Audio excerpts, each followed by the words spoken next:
Welcome back to TK Tennis. So in today's video, we're talking about the 3 forehand styles that every player must know. And that's not clickbait. If you've seen the previous video, getting your racket back early is the biggest myth. And it's where I showed many professionals don't get their racket back early and instead take their racket back and forward in one singular uniswing. But there were some people in the comments that said there's not just one way to hit the ball. And that's what gave me the idea to do this video, where I wanted to show you what happens even before that part of the process. In most YouTube videos, you'll see a lot of videos talking about coiling and uncoiling or wrist lag or using the entire kinetic chain. But there is something fundamental that comes even before any of those biomechanics, and that is how you approach the ball in terms of your preparation. I like to use the word approach instead of preparation. And my analogy would be like an airplane coming in for a landing. There are many ways you can mentally and physically approach landing an aircraft. You can come straight into the runway, you can come in off the base leg, or you can enter the pattern and land. And in similar fashion in tennis, there are 3 particular ways to prepare for the ball. And it's important that every tennis player understands which approach they're using. And in today's video, we're specifically talking about how do you approach your forehand. And on one side note, I think this is one of the most consequential videos you're going to see from me.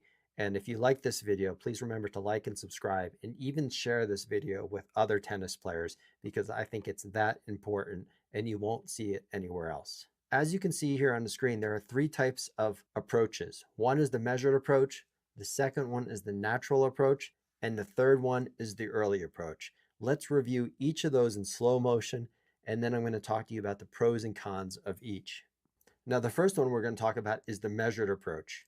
And we have Adrian Mannarino from France that is going to show us. Now, he is lefty, so you need to keep that in mind. All right, here's what you need to pay attention to.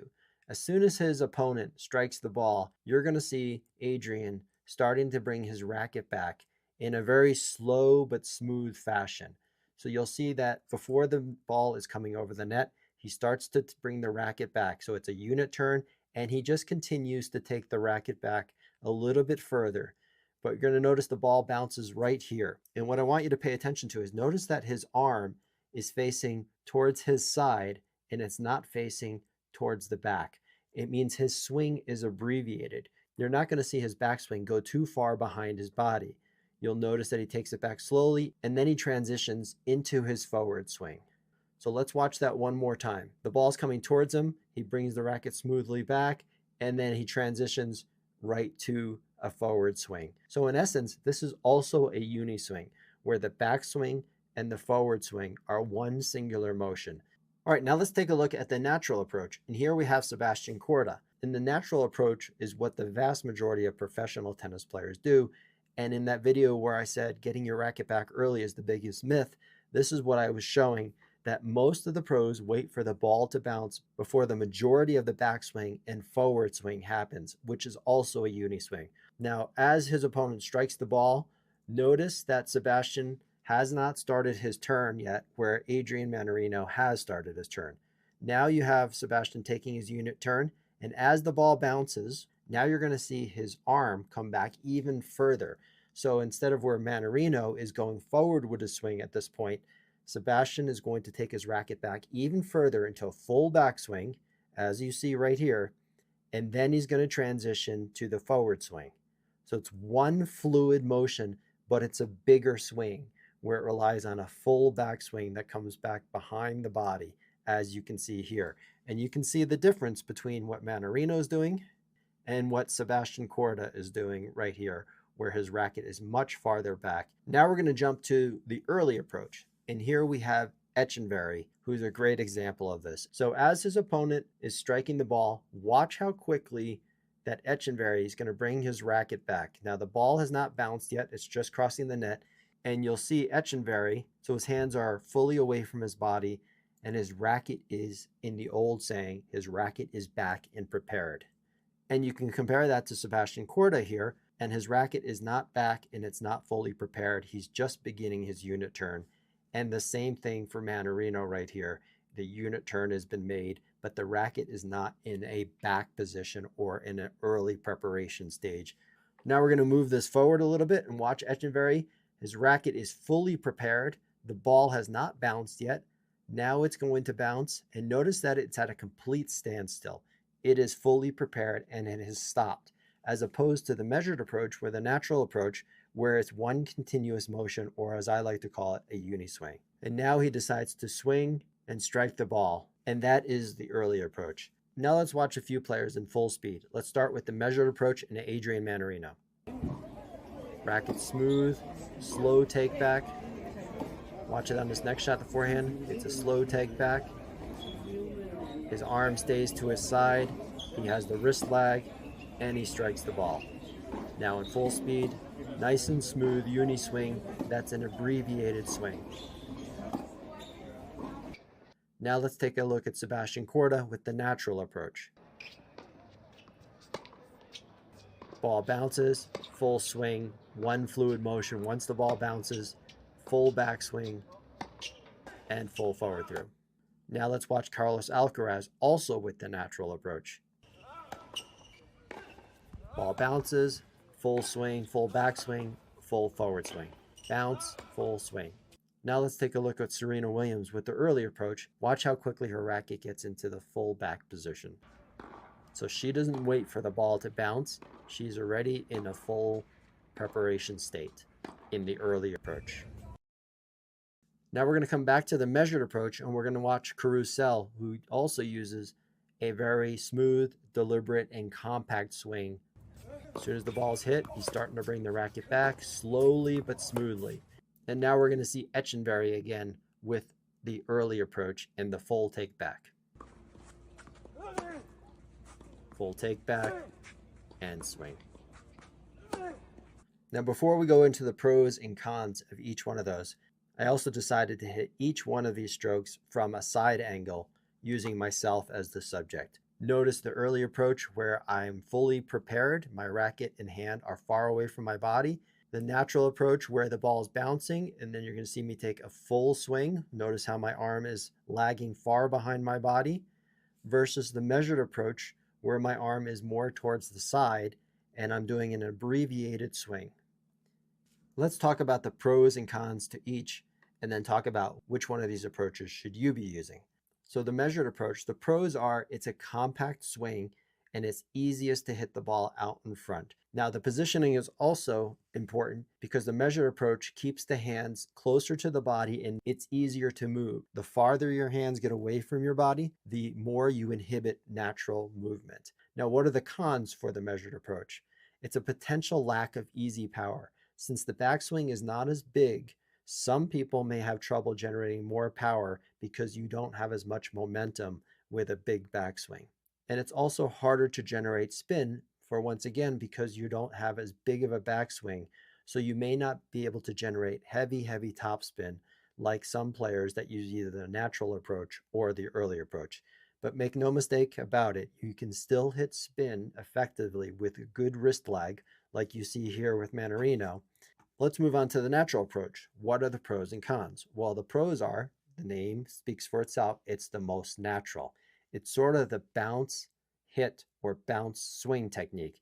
And the reason I call it the most natural, because if you've ever watched a beginner tennis player that knows nothing about tennis whatsoever, they will move to where they think the ball is going to be, and they will wait for the ball to bounce, and then they will take a backswing and a forward swing. No matter how underdeveloped it may look, that's what they do. They wait for it to bounce, and then they swing. And that's what most of us are taught at a very early age, is to let it bounce, then swing. So this is why it tends to be the most natural approach. Now, another pro is it's easy to generate power, being that it's timing based, bounce, swing, and it uses the entire kinetic chain from the ground up.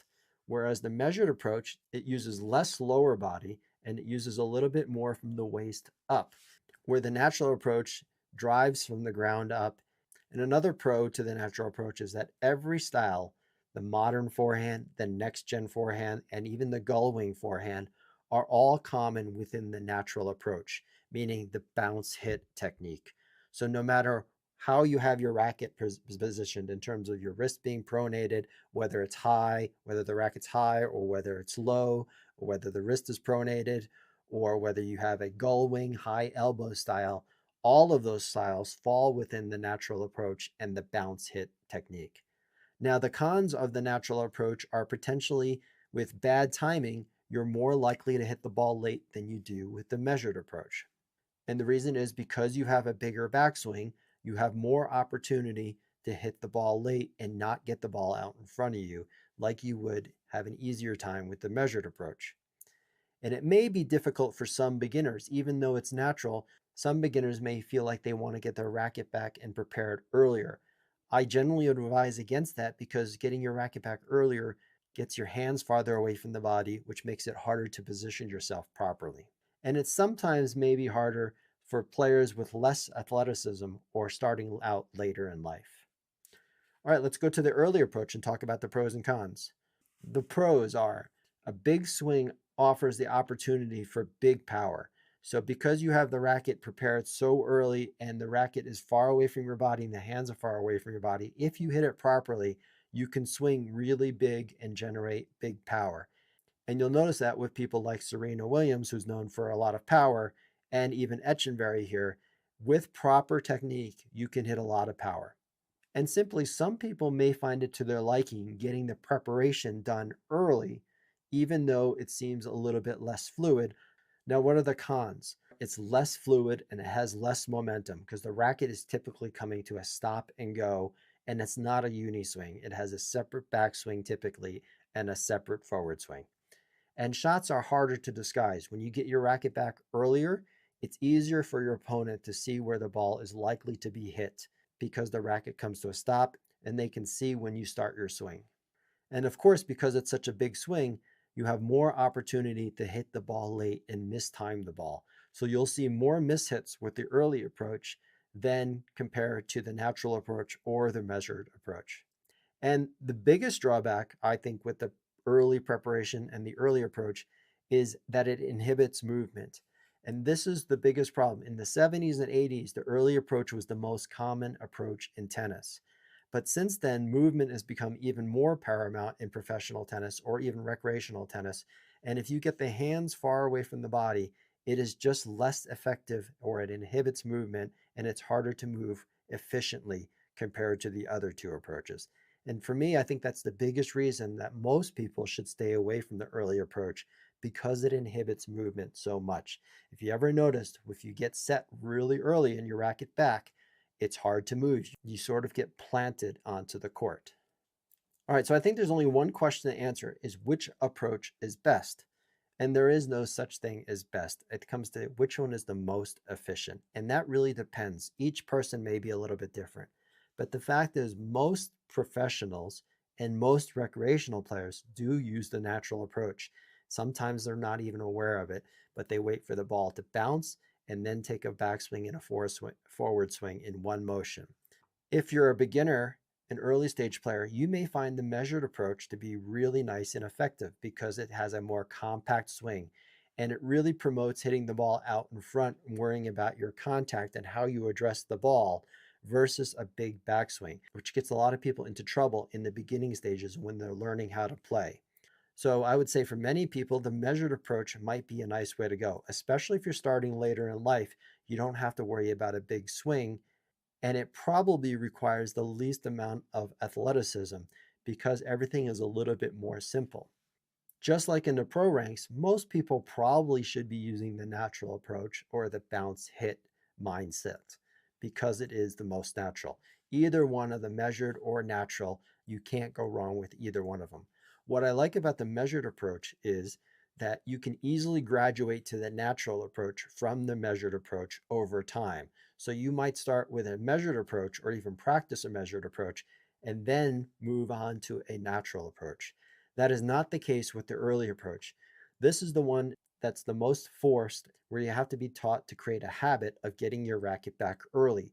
And when you do that, it's harder to switch to a measured approach or a natural approach. Getting your racket back early really inhibits movement, so it's something that I don't like to see. And I think most recreational players should be using the other two types of approach. However, like many people say, there is no one way to hit a tennis ball.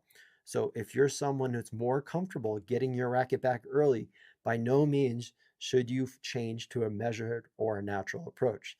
At the end of the day, these things are all personal preference. But choosing one of these approaches is fundamental to how you play tennis.